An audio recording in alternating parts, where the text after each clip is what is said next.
સેન્સવાળી વાત છે કે જો આ જે દબાણ થયા છે ખોલી નાખો તો આ કરોડો રૂપિયાનો જે પ્રોજેક્ટ કર્યો છે કરવાની જરૂર જ નહોતી.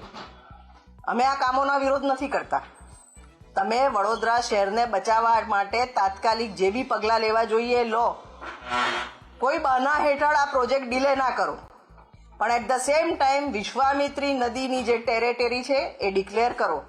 વિશ્વામિત્રી નદીની ટેરેટરી પર ત્યાંના વાઇલ્ડ લાઈફનું, ત્યાંના આજુબાજુના પર્યાવરણનું, આજુબાજુના વૃક્ષોનું તમામનો ઇક્વલ અધિકાર છે. એ અધિકાર છીનવી લેવાનો કોઈ અધિકાર આપણને નહોતો.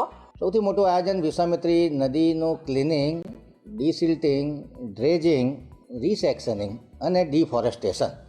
એટલે નદીના પટમાં આવેલી જાડીઓ કટ કરવામાં આવે, જે કાપ આવી ગયો છે, ડેબ્રીસ છે, સીએનડી ડેબ્રીસ છે, તમામ વસ્તુઓને સાફ કરી અને નદીની વહન ક્ષમતામાં અને નદીની કેરિંગ કેપેસિટીમાં વધારો કરવામાં આવે. આ ટોટલ કામ માન્ય કમિશનર સાહેબે 100 દિવસમાં કરવાનો નિર્ધાર વ્યક્ત કર્યો અને એ માટેનું આયોજન પણ કરી નાખ્યું છે. એમાં લગભગ 55 જેટલા રેમ બનાવી અને દર 500 મીટરે આ નદીમાં પોકલેન્ડ, જેસીબી ઉતરી શકે, ડમ્પરો આવી જઈ શકે એ પ્રમાણેની પ્રારંભિક તૈયારી કરી દેવામાં આવી છે.